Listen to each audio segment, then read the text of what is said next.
A'udzubillahi minasyaitonirrajim. Bismillahirrahmanirrahim. Assalamualaikum warahmatullahi wabarakatuh. Alhamdulillahi rabbil alamin.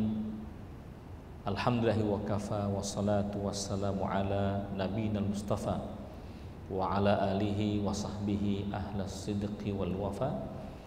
Asyhadu an la ilaha illallah wa asyhadu anna Muhammadan abduhu wa rasuluh. Allahumma salli wa sallim wa barik ala hadzal nabiyil karim nabiyina Muhammadin sallallahu alaihi wasallam. Afdhalus salatu wat taslim wa ala alihi wa sahbihi wa barik wa sallim ajma'in wa ba'du. Tiada kata yang patut kita ucapkan di kesempatan yang berbahagia ini kecuali syukur kita kepada Allah dengan kalimat alhamdulillahirabbil alamin. Nikmat dan karunia-Nya, rahmat dan hidayah-Nya, dan anugerah yang tidak bisa kita mampu untuk menghitungnya. Wa in ta'uddu ni'matallahi la tuhsuha. Salawat dan salam terlimpah curahkan kepada uswah Rasul pilihan Muhammad bin Abdullah sallallahu alaihi wasallam dan kepada para sahabatnya, tabi'in serta tabi'in. Jamaah Bapak Ibu yang dimuliakan Allah Subhanahu wa taala, sungguh kehadiran Islam menjadi cahaya yang terang benderang bagi kehidupan kita, bahkan bagi kehidupan alam semesta ini. Hadirnya Rasulullah sallallahu alaihi wasallam menjadikan solusi bagi kehidupan umatnya. Lebih spesifik lagi kehidupan rumah tangga kita. Allah hadirkan bagi seorang laki-laki pendamping kehidupan yang bernama wanita. Allah ciptakan Adam.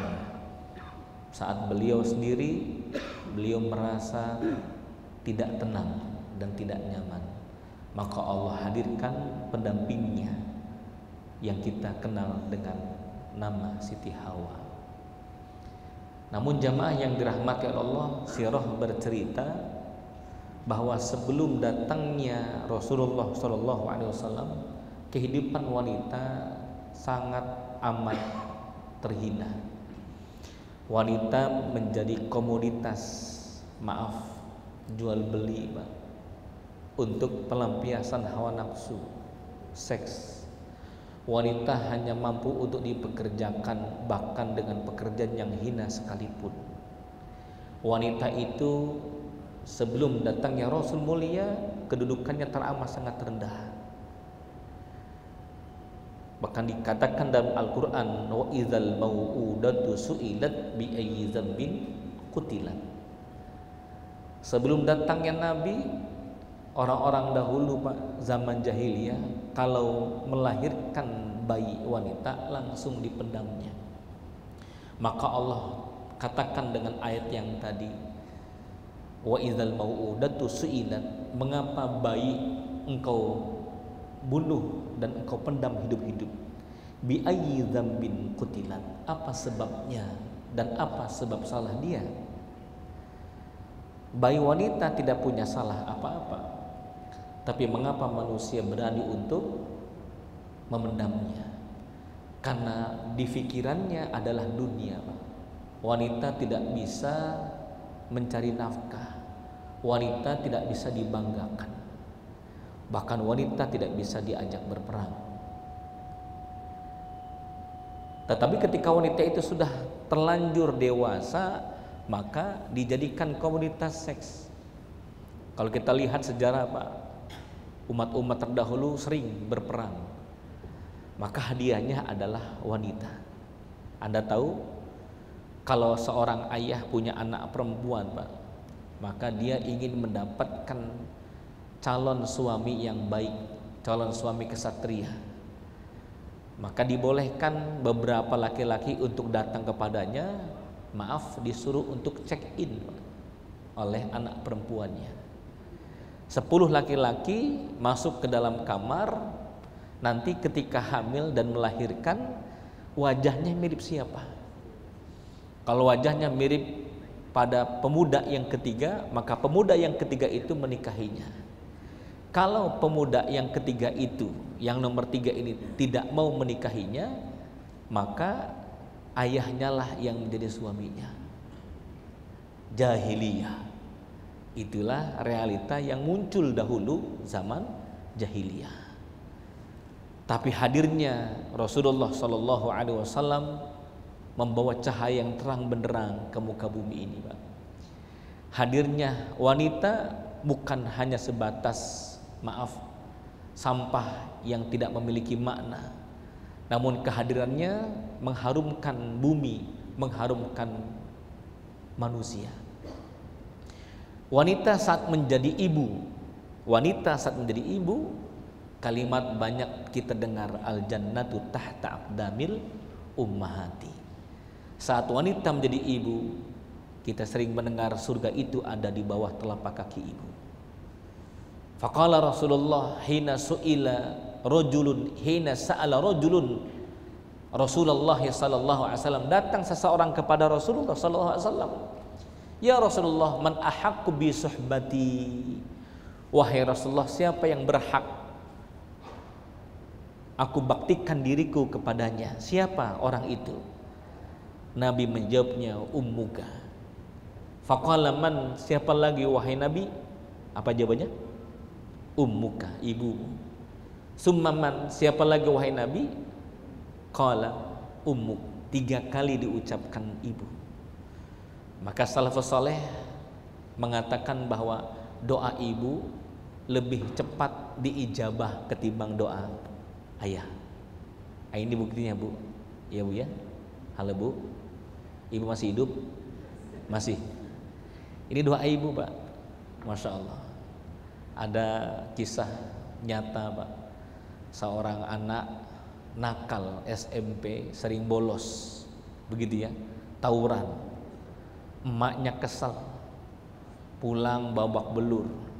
Bukannya disembuhin itu anaknya, si ibu langsung melampiaskan amarahnya, dia lempar dengan panci itu anaknya. Dengan kalimat apa? Ya Allah, kelewatan amat lu tong, kelewatan amat, nanti mati lu ketimpa tangga. Gitu. Kalau bahasa Betawinya, Pak, kelantasan. Betul ya? Keceplosan dia terucap seperti itu. Apa yang terjadi? Kehidupannya berlalu, SMP, SMA, kuliah dia, begitu ya.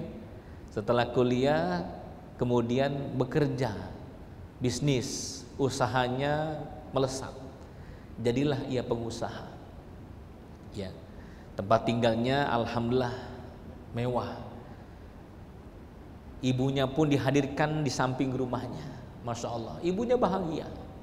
Tapi apa yang terjadi ketika sang anak ini, si bapak ini berangkat ke Sumatera, Pak, tugas dinas di Sumatera, kawannya telepon kepada sang istri, ibu mohon maaf, ini ada musibah, mohon maaf, mungkin sangat mengejutkan, suami ibu meninggal dunia.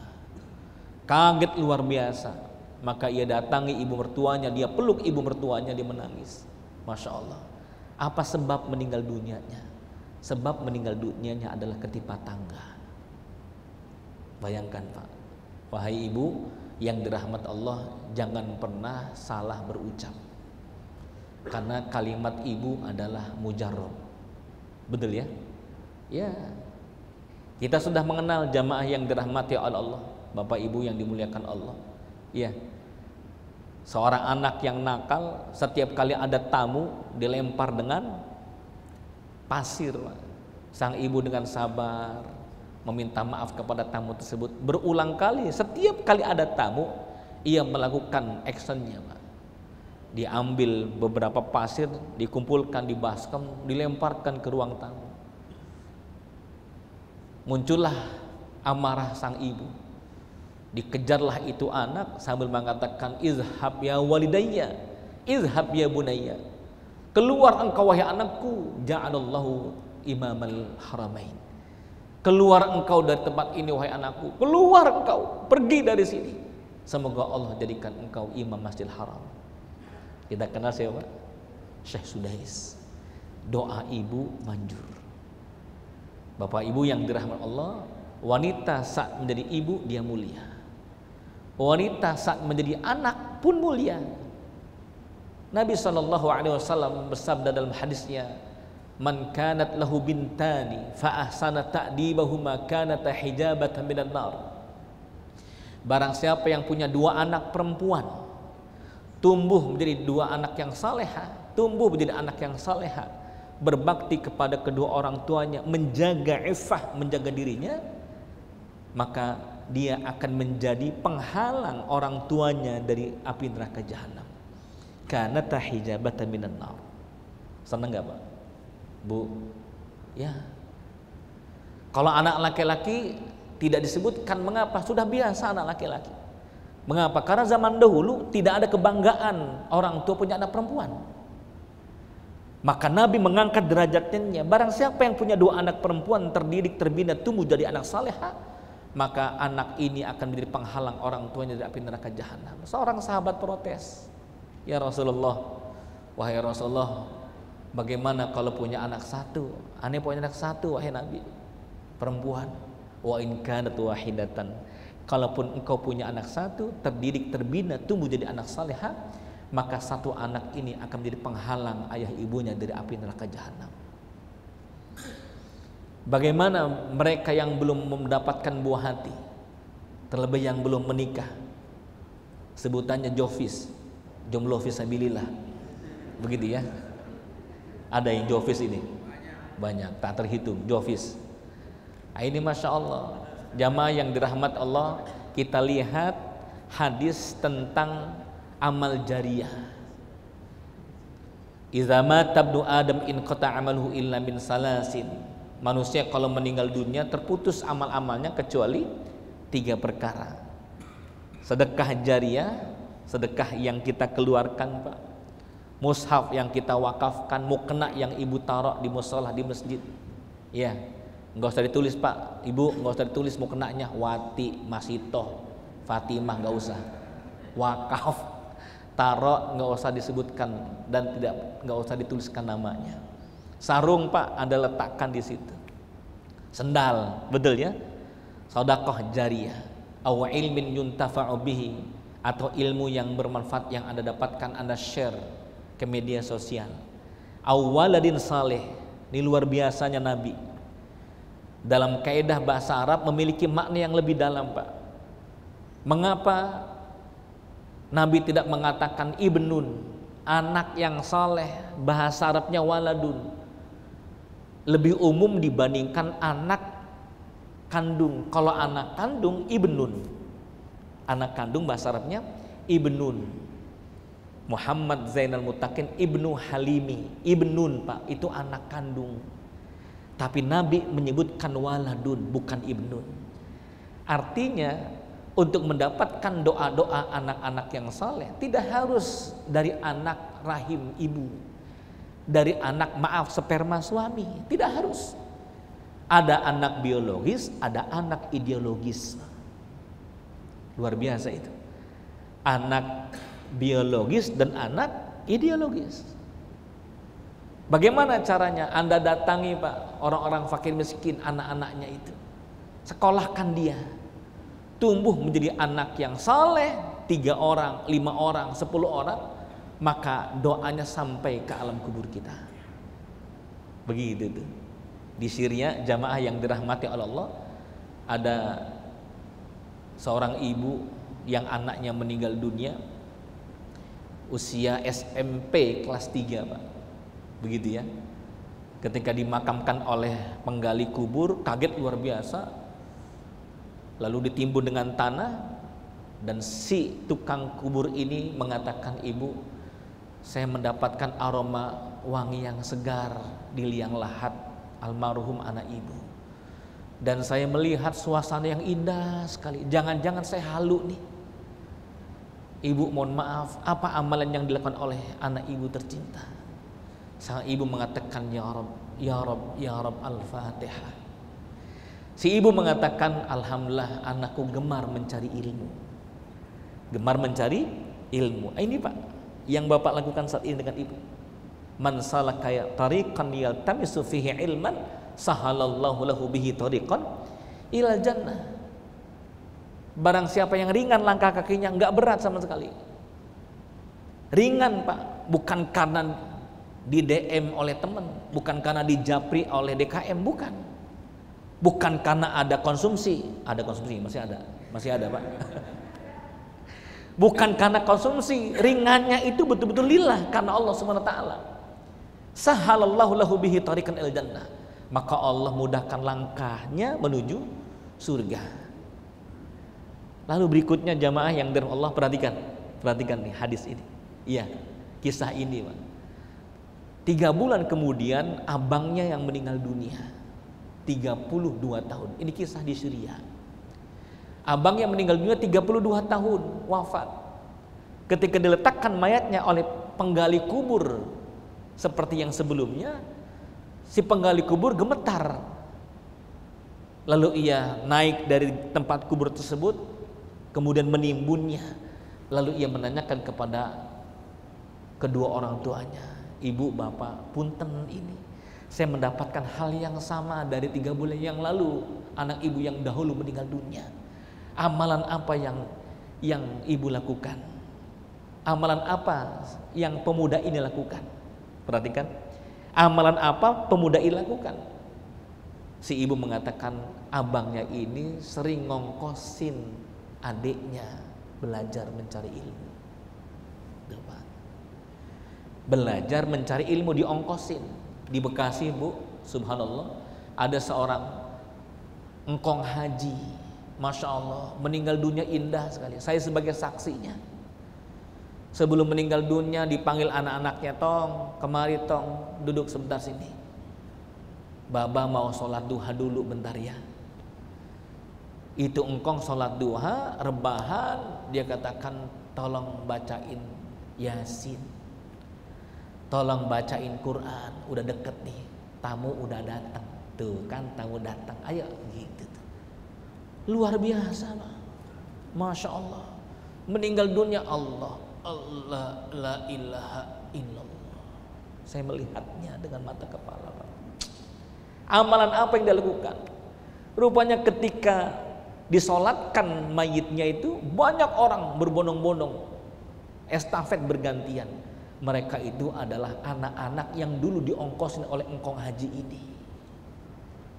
Pak Rahmat, tuh bocah jadi pesantren, jadi kong. Sini mana tuh bocah? Ini untuk lu ya, sekolah ya, pesantren yang rajin, tong yang rajin. 200.000. Pak Junet, tuh bocah pesantren lu katanya mau jenguk. Iya kok ngaji besok nitip ya untuk bocah 300.000. Luar biasa. Ngongkosin anak orang Pak, bukan anak dirinya, tapi itulah waladun sholihun yad'ulah. Jadi bagi Anda yang tidak punya anak laki-laki, tidak punya anak perempuan, janganlah pesimis Pak. Banyak anak-anak ideologi yang kita didik, kita besarkan. Anda mendidiknya tumbuh jadi anak yang saleh, doanya mengalir untuk kita. Itulah yang dibanggakan oleh kiai. Kiai itu mengatakan saya menetes air mata. Mengapa? Saya punya anak 2, tapi santri saya ada 3.500. Merekalah yang kelak bismillah yang akan mendoakan saya. Kalau saya fokus dengan 2 anak saya, menderita hidup saya. Tapi kita sebarkan nih kebaikan-kebaikan kepada para santri, pada anak-anak murid. Kita ongkosin Pak sekolah mereka. Insya Allah akan menjadi mengalir pahala untuk kita semuanya. Jamaah yang dirahmati oleh Allah Subhanahu wa taala, wanita menjadi mulia di dalam Islam. Ya. Terlebih ketika seorang laki-laki meminang wanita, betul kan? Untuk apa? Untuk hidup rumah tangga. Allah katakan itu dalam surat Ar-Rum ayat 21. Wa min ayatihi an khalaqalakum min anfusikum azwajan litaskunu ilaiha wa ja'ala bainakum mawaddatan wa rahmah inna fi dzalika laayatil liqaumi yatafakkarun. Rumah tangga kita Pak, Ibu, tujuannya 3. Agar ada sakinah, tenang hati kita. Kalau rumah tangga berantem terus, berarti tidak ada niat untuk berumah tangga Pak. hanya sebatas maaf, melampiaskan hawa nafsu saja, karena tidak ada ketenangan. Litaskunu ilaiha. Salafus saleh dalam tafsir Ibnu Katsir menyebutkan litaskunu ilaiha, taskunu subjeknya itu dibebani oleh wanita. Bagaimana wanita menjadi sakinah, ya, menentram hati. Maka Nabi mengatakan sebaik-baik wanita adalah man idza ra'at husarratka. Sebaik-baik wanita itu apabila dipandang, dilihat itu nyenengin. Gitu ya. Karena adalah wanita yang apabila dilihat oleh suami muntah tuh suami. Ini kenapa kira-kira nih? Ya. Berarti itu istri nggak nyenengin banget. Gitu ya. Ada masalah terus-menerus. Maka kita kupas di kesempatan berbahagia ini. Kalau kemarin gitu dikupas tentang bagaimana tanggung jawab laki-laki, sekarang kita melihat bagaimana indahnya wanita dan bagaimana Islam melihat wanita menjadi sosok pribadi yang mulia. Jamaah yang dirahmati oleh Allah Subhanahu wa taala, wanita di dalam Islam itu memiliki karakteristik yang indah. Begitu ya. Yang pertama, wanita itu diciptakan dari tulang rusuk. Khuliqna min dhi'il a'waj. Wanita itu diciptakan dari tulang rusuk, Pak. Wanita tidak diciptakan dari tulang kaki. Karena wanita kehidupannya bukan untuk diinjak-injak. Wanita tidak diciptakan dari tulang punggung. Karena mereka tidak pernah dituntut oleh Allah untuk menopang beban rumah tangga dengan punggungnya. Wanita tidak diciptakan dari tulang kepala, Pak. Karena wanita itu bukan menjadi pemimpin dia, tapi dia adalah wanita yang menjadi sosok yang dilindungi. Letaknya menjadi tulang rusuk seperti hati. Dia dilindungi, dia disayangi, dia diayomi. Nah, ini subhanallah. Begitu ya. Maka kewajiban laki-laki terhadap wanita adalah riayah laha. Bagaimana menjaganya, melindungi wanitanya. Sehingga tanggung jawab laki-laki terhadap wanita, tanggung jawabnya empat wanita. Nih Bu, jangan cemburu nih. Halo. Kita lihat perbedaan warisan. Laki-laki dapat 1, perempuan dapat setengah. Ini porsi yang telah Allah amanahkan dalam firman-Nya. Berarti Allah yang mengaturnya. Kenapa laki-laki memiliki 1 dibandingkan perempuan setengah? Karena laki-laki memiliki tanggung jawab 4. 4-4-nya adalah manusia mulia. Laki-laki akan bertanggung jawab dia kepada istrinya, kepada ibunya, lalu kepada anak perempuannya dan kepada saudari perempuannya. Subhanallah, tanggung jawabnya berat. Maka Allah bebankan amanah tersebut, ar-rijalu qawwamuna 'alan nisa. Ya, laki-laki itu adalah pemimpin bagi para wanita. Maka jamaah yang dirahmati Allah Ta'ala, kewajiban kita terkhusus bagi laki-laki untuk memahami bahwa wanita itu memiliki karakter tercipta dari tulang rusuk. Lalu berikutnya, apa karakter wanita, Pak? Aisyah radhiyallahu anha sedang ada di dalam rumah. Rasulullah SAW kedatangan para sahabat, tetamu-tetamunya. Begitu ya. Aisyah senang ada tamu. Ketika Aisyah hendak menyodorkan makanan, kok tiba-tiba ada piring-piring makanan datang dari tempat yang lain. Rupanya piring-piring itu milik Sofiyah, istri yang lain dari Rasulullah Sallallahu Alaihi Wasallam. Apa yang terjadi, Bapak Ibu yang dirahmati Allah? Aisyah keluar membanting, memecahkan piring-piring tersebut. Lalu Aisyah masuk cemburu. Karakter wanita itu pencemburu, Pak. Tapi hebatnya, apakah Rasulullah marah? Apa kata Nabi? Gharratkum ummutakum. Sungguh ibumu dalam keadaan cemburu. Para laki-laki faham. Ini harus kita pahami, Pak. Iya. Jangankan cemburu kepada istri, maaf, istri kedua, pos 1, pos 2, pos 3, betul ya? Sampai pos kamling gitu. Ada pula istri cemburu dengan ibunya. Ini mohon maaf, ibu yang dirahmati oleh Allah Ta'ala. Ada wanita yang cemburu kepada ibu mertuanya. Ada seperti itu. Bahkan cemburu dengan anaknya, bahkan cemburu dengan tetangganya. Karena sifat wanita itu adalah dia wanita yang pencemburu. Nah, ini Masya Allah nih, yang kita harus pahami semuanya. Tapi itu bukan kekurangan. Terlebih berikutnya, jamaah yang dirahmati Allah, karakteristik wanita itu naqisatul aqli wad din. Hadis Rasulullah SAW menyebutkan bahwa wanita itu adalah yang akalnya kurang. Mengapa akalnya kurang? Karena tidak bisa dibuat persaksian kecuali 4 laki-laki. Ada orang yang berzina, 5 wanita, 6 wanita melihat menyaksikannya, tidak diterima persaksian mereka. Kecuali 4 laki-laki yang melihat dengan mata kepala sendiri, seperti halnya masuknya gayung ke dalam gentong, Pak. Seperti masuknya benang ke dalam jarum. Tidak bisa menduga-duga, maaf, perselingkuhan, perzinahan hanya dengan mendengar. Brak brik buruk, brak brik buruk, wah zina, ini zina, nggak bisa, Pak. Harus dilihat dengan mata kepala sendiri. Artinya apa? Jangan gampang menuduh orang berzina. Bapak nggak boleh menduduh istri berzina sampai terbukti melihat dengan mata kepala sendiri. Masya Allah tuh. Ibu nggak boleh menuduh suami berzina. Saya melihat kau masuk ke dalam hotel, pasti kamu berzina ya. Nah, itu kalimat termasuk kalimat zanbun, dosa, karena tidak ada buktinya. Begitu ya. Naqisatul aqli wad din, lemah dalam akal. Dan yang berikutnya apa kata Rasulullah SAW? Naqisatul aqli wad din, dan lemah dalam, kurang dalam agama. Apa kurang dalam agama? Karena harus berhadapan dengan haidnya. Betul ya?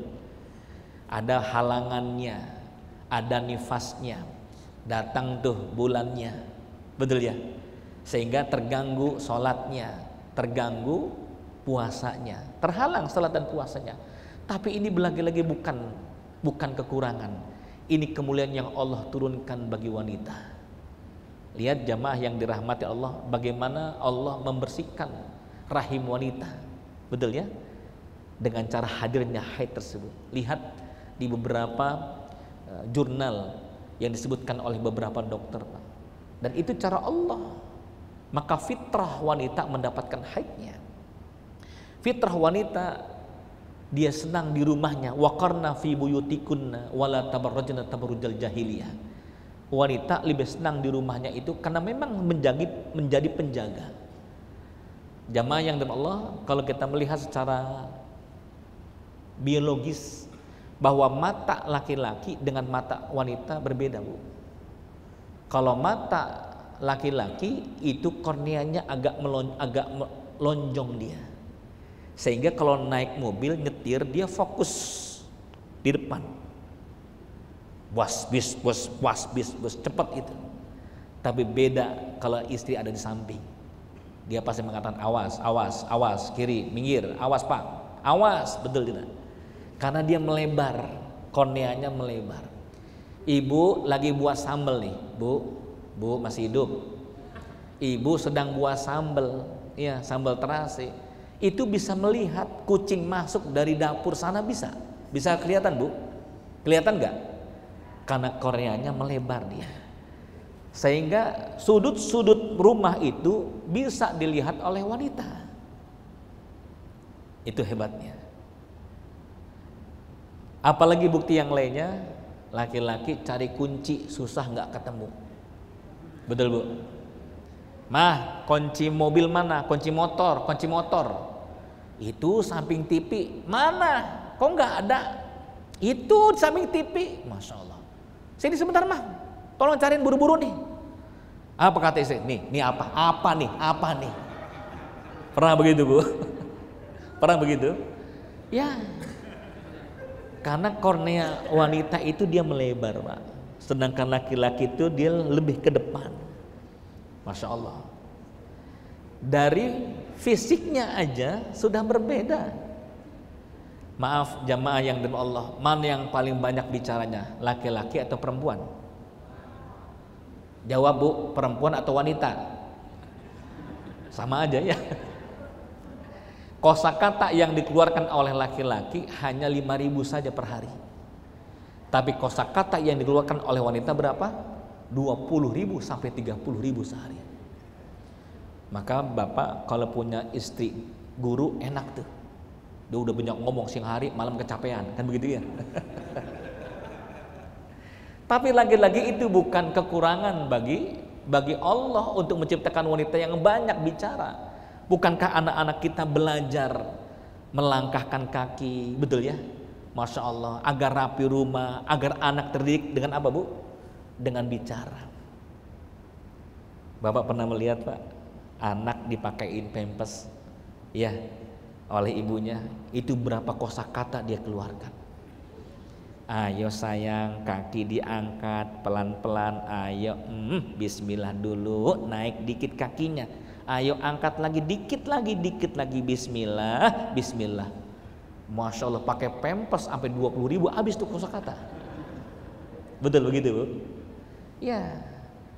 Maka mohon maaf Pak, jangan pernah menahan urusan hati ketika hendak dibicarakan oleh istri. Rasulullah Shallallahu Alaihi Wasallam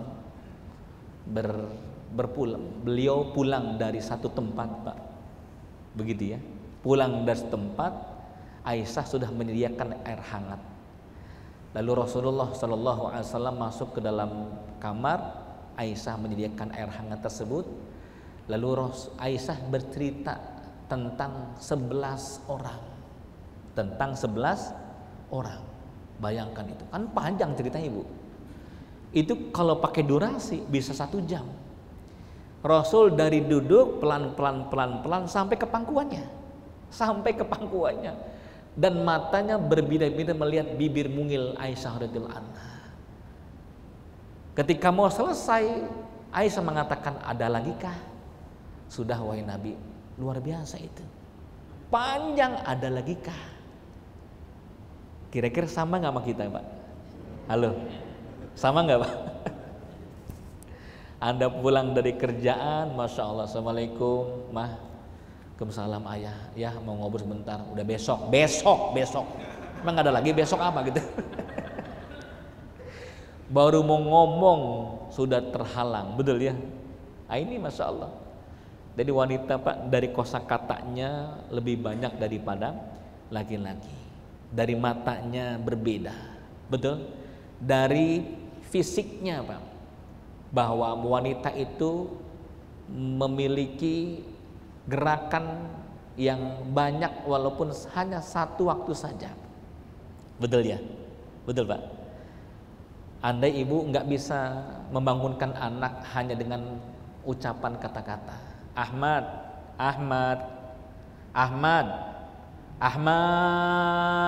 mat wajib mutasil, betul ya. Ahmad, teriakin anak laki-laki nggak bangun, dia hanya mengatakan iya, Apalagi ketika dia memegang gadget Pak, nggak bisa. Mengapa? Karena dia fokus matanya. Laki-laki kalau sudah fokus satu titik itu enggak, yang lainnya akan berkurang fokusnya, betul ya. Maka dengan sentuhan, kalau bahasa orang Betawi, colekisasi, betul ya. Coleklah dikit, Ahmad, 5 menit lagi azan duhur, ya sayang ya, oke, enak, disentuh. Beda anak perempuan di atas tinggalnya, Amira gitu, iya kedengeran, walaupun dia pegang HP, gitu ya. Multitasking. Ibu pernah ngerasain nggak sambil sambil gendong anak nyusuin sambil masak, pernah Bu? Halo, jauh Ibu. Sambil gendong anak masak pernah? Sambil megang handphone, telepon gitu, kaki sambil ngepel gitu.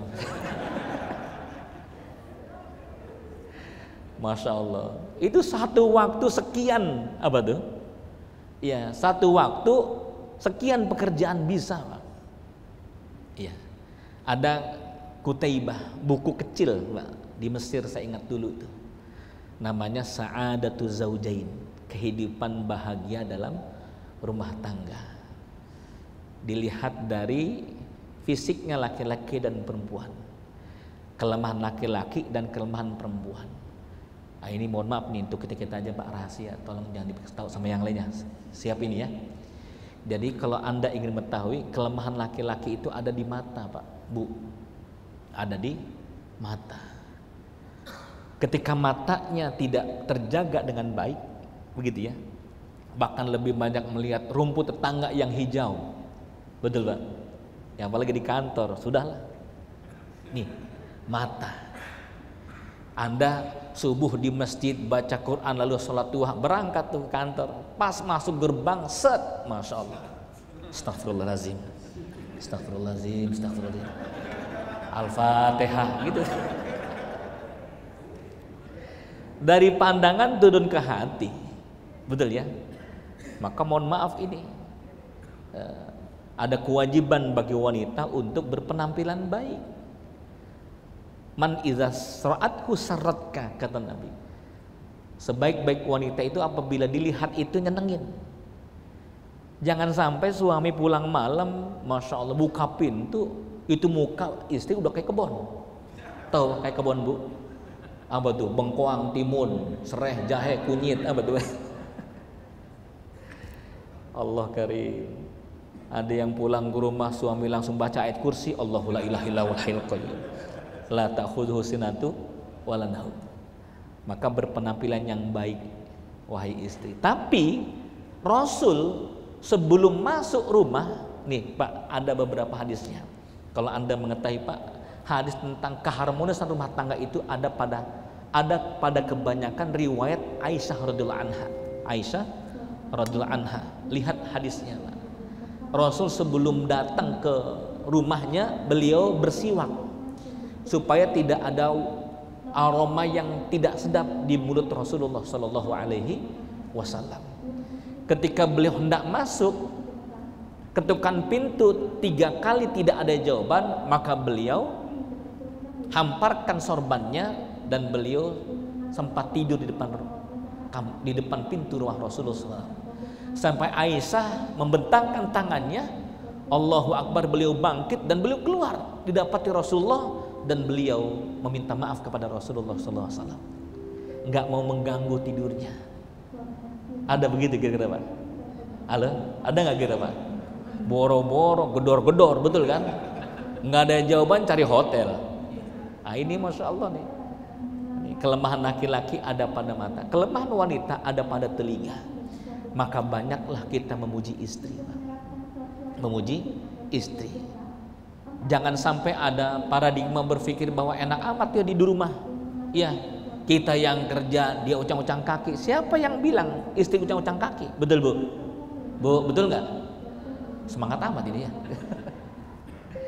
Istri berjuang Pak, dengan 3 anaknya, 4 anaknya, 5 anaknya. Saya punya tetangga, saudara Pak, punya teman. Masya Allah, ya istrinya bilang, saya mau ada urusan ke rumah orang tua saya 2 hari, penting banget gitu. Apa kata suaminya? Ya sudah, bismillah, anak-anak sama saya. Apa yang terjadi Pak? Stres dia.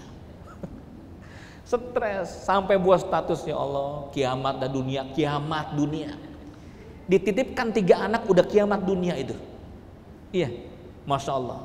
Lalu istrinya pulang, dikatakan, mah, mohon maaf nih, saya taubatlah, dia titipan anak.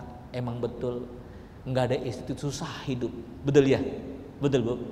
Karena yang memiliki sifat kasih sayang itu adalah ibu, wanita, Pak. Iya. Yang sabar menghadapi anak-anak siapa Bu? Ibu, betul ya. Yang sabar dengan tangisan anak adalah ibu. Yang banyak kredit siapa itu? Ibu juga berarti ya. Nah jamaah yang dirahmati oleh Allah SWT, ini penting untuk kita. Yuk kita lihat beberapa keharmonisan rumah tangga Rasulullah dan bagaimana Rasulullah memuliakan wanita. Terakhir kita akan sampaikan yang pertama, romantisnya Rasulullah di meja makan. Romantisnya Rasulullah di meja makan. Aisyah dalam keadaan haid Ada dalam kitab Fiqh Nisa Said Sabiq, dijelaskan Aisyah dalam keadaan haid, air di gelasnya itu sudah dia minum. Fa'unawiluhu, lalu Nabi mengambil gelas tersebut dan meletakkan bibirnya di bekas bibir Aisyah radhiyallahu anha. Luar biasa itu.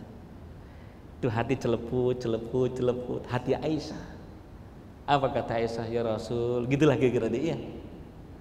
Pernah nggak kira-kira gitu, Bu? Nanti ibu praktek di rumah kalau bisa ya, ada teh manis sedikit pakai pemerah bibir, suami datang diuyup, tahu uyup nih? Wa ma adraka ma uyup, tahu uyup nih? Seruput, tahu seruput? Diseruput, kasih tuh sama suami. Masya Allah, apa respon suami? Ganti. Itu suami nggak ada harmonisnya sekali, romantisnya udah hilang gitu. Begitu ya, Masya Allah. Ini luar biasa. Hadis berikutnya tentang romantisnya Nabi, itu Nabi menyuapkan makanan ke bibir Aisyah, mulut Aisyah radhiyallahu anha. Sebaik-baik laki-laki adalah yang memberikan makanan ke mulut istrinya. Luar biasa. Ini ada kejadian suami istri bertengkar, malam ribut, subuh bai'an mereka. Gitu ya. Ketika bai'an, istrinya berbunga-bunga hatinya, masaklah nasi goreng. Nasi goreng selesai dihidangkan kepada suaminya. Masya Allah, apa yang dirasakan? Wasin, luar biasa Pak. Istrinya, suaminya mau numpahin itu nasi goreng, gak enak. Gimana caranya ya Allah? Dimakan Pak, dimakan. Sampai sisa 1 sendok, dipanggil istrinya. Wahai istriku, terima kasih sayang, ya Allah, udah masakin ayah makanan, makasih ya, sama-sama ya. Wahai istriku, Rasul pernah menyuapkan makanan ke mulut Aisyah. Sebaik-baik laki-laki adalah memberikan suapan kepada istrinya. Berkenan nggak sayang? Yang lu bebek, gitu lagi kira-kira. Bebek rica-rica, bebek pedas, Masya Allah tuh. Mulut istrinya terbuka, dimasukin tuh nasi goreng, dimuntahin, ya Allah, alsin. Iya, mama sesendok nih, sepiring, gitulah gitu. Jadi untuk menegur istri Pak, tidak dengan cacian makian. Setuju Bu kira-kira? Enggak harus cacian makian, ya Allah, makanan gak enak dihina, dicaci. Makanan apa ini? Ngebunuh. Perhatikan, terlebih maaf wahai para laki-laki, walaupun Anda punya kuasa hak yang besar untuk mengatakan cerai, apa kata Umar bin Khattab radhiyallahu anhu? Wahai para suami, kata Umar bin Khattab, janganlah engkau mudah untuk mengatakan cerai. Engkau dapati istrimu melakukan keburukan, sabarlah dengan keburukannya. Satu waktu dia berbuat baik kepada engkau, tapi ingatlah lebih banyak baiknya dia kepada dirimu. Bahkan engkau telah ambil tuh dia dari ayahnya. Dengan baik-baik engkau mengambilnya, tapi tiba-tiba engkau lantang mudah mengatakan saya ceraikan engkau. Bodoh, kata Umar bin Khattab. Bodohlah laki-laki ketika mengucapkan cerai sebelum ia melewati 4 tahapan. Terakhir Pak nih, ini terakhir terus ini ya. Yang pertama adalah nasihati dahulu istrimu. Kalau dia membangkang durhaka kepada engkau, nasihati dulu baik-baik dia. Nasihat tidak mempan, maka yang kedua adalah pisah ranjang. Suami di kamar, ya wayahna ente di ruang tamu dah begitu ya, atau di musola, nggak boleh di musola, masih di rumah. Masya Allah, pisah ranjang. Kenapa pisah ranjang? Yang biasa satu kamar, satu tempat tidur, tiba-tiba tidak ada, padahal orangnya ada bersama dia. Wanita saleh merasa tidak nyaman. Kenapa suami tidak ada di sisiku? Ini tarbiyah Allah Subhanahu wa taala. Dan yang ketiga, kalau pisah ranjang juga tidak ada perubahan, maka Allah mengatakan fadribuhunna, pukullah istrimu. Imam Malik mengatakan pukullah istrimu pukulan yang tidak boleh melukainya. Imam Ahmad mengatakan pukullah istrimu dengan telunjukmu, atau dengan siwak kecil Pak, setara telunjuk. Ya. Atau pukullah istrimu dengan sapu tanganmu. Tuh Pak, nakal, sapu tangan tuh. Ini yang terjadi, sapu tangan dalamnya botol. Ya. Atau sapu tangan diikat sama tali sama sapu ijuk, Pak. Masya Allah, memar. Ini mohon maaf, Umar mengatakan bodohlah laki-laki tersebut. Kalau memang dia tidak ada perubahan, faba'asu hakaman min ahlihi wa hakaman min ahla. Ayo, utuslah pihak laki-laki, utuslah pihak perempuan. Kalau memang ingin pisah, pisahlah baik-baik. Betul ya? Muliakanlah wanita itu. Seperti halnya engkau memuliakan saat engkau mengambil dari orang tuanya. Ini penting buat kita, Pak. Maka Nabi gak pernah memukul istrinya. Masya Allah. Umar bin Khattab dimarah-marahi oleh istrinya, biasa aja. Ada seorang sahabat ingin bertamu kepada Umar bin Khattab, mendengar istrinya marah-marah kepada Umar bin Khattab, Masya Allah, akhirnya pulang lagi. Umar melihat dari jendela, loh siapa itu? Ya akhi, ta'al ya akhi. Saudaraku sini. Dari mana? Dari rumah engkau wahai Umar bin Khattab. Loh kenapa nggak jadi? Enggak apa-apa. Ada urusan apa? Mau cari solusi wahai Umar bin Khattab. Masalah apa? Itu nggak jauh beda, ada gitu. Istri saya sering ngambek terus, wahai Umar bin Khattab, saya bingung bagaimana memperlakukannya. Apa kata Umar bin Khattab? Istriku adalah orang yang menjaga diriku dari perbuatan yang haram. Betul Bu ya? Menjaga kemaluanku dari sesuatu yang haram. Dialah yang mendidik anak-anakku, membesarkan anakku, bersabar di hadapan anak-anakku, dan dialah yang merapikan rumah ini. Maka saya bersabar menghadapinya. Tuh Pak, sabarlah. Ya, setuju Bu kira-kira Bu? Halo Bu, setuju nggak kira-kira nih? Ya, untuk saat ini ibu menang lah kira-kira. Ya. Tapi yang paling terpenting Bapak Ibu yang berulang adalah pola komunikasi yang baik antara suami dan istri.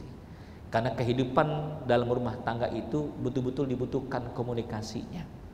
Begitu ya. Dan yang paling terpenting lagi adalah al-fahmu lihadad-din, memahami agama. Kalau saya boleh mengatakan, hidup rumah tangga kita bukan untuk bahagia, tapi hidup rumah tangga kita untuk ibadah. Untuk ibadah. Ketika kita melihat ibadah, dalam rangka ibadah, ketika ada kesalahan kita akan memakluminya, memaafkannya. Ya, bahwa ini adalah peluang kita untuk mendapatkan ibadah. Singkat cerita, ada kisah yang indah. Seorang suami berdebat dengan istrinya. Masya Allah, sampai-sampai istri banyak meracau, banyak memarahi suaminya. Suami tak sabarkan dirinya, tak tahan diri, ia lepaskan tangannya ke wajah pipinya. Pak!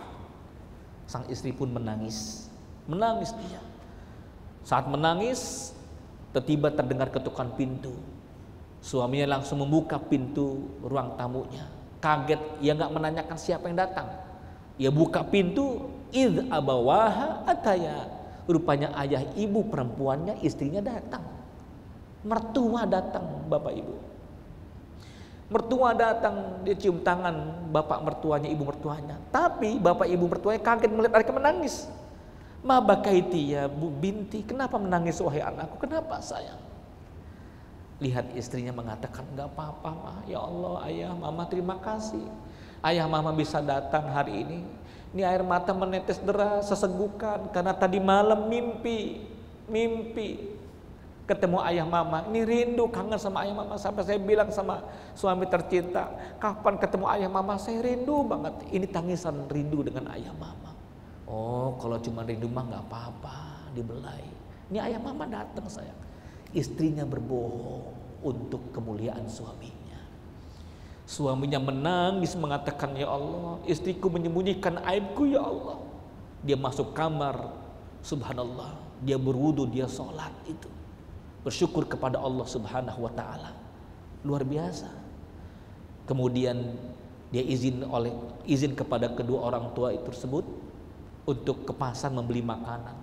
Dia bukan hanya sebatas membeli makanan, sang suami dia beli cincin. Malam hari pun tertidur dan sang suami bangun tahajud, dia bertaubat kepada Allah. Dia bangunkan istrinya yang dalam keadaan uzur, berhalangan. Dia bangunkan istrinya, dia peluk istrinya. Dia katakan, wahai istriku, maafkan aku. Kejadian tadi pagi aku banyak salah dan dosa kepada Allah dan kepada engkau, maafkan aku. Yuk kita perbaiki hubungan kita lagi. Ini cincin tanda cintaku bersemi kembali untuk engkau wahai istriku. Luar biasa. Ahli ibu mau kasih cincin? Cincin mau cincin? Tapi tidak harus dipukul dulu, betul ya? Yang paling terpenting adalah komunikasi yang baik. Maka tetaplah istiqomah dalam agama, tetaplah istiqomah dalam ketaatan kepada Allah Subhanahu wa taala, maka rumah tangga kita akan dikuatkan oleh Allah Subhanahu wa taala. Amin ya rabbal alamin. Itu saja kiranya, semoga yang sedikit ini bermanfaat. Astagfirullah li wa lakum. Assalamualaikum warahmatullahi wabarakatuh.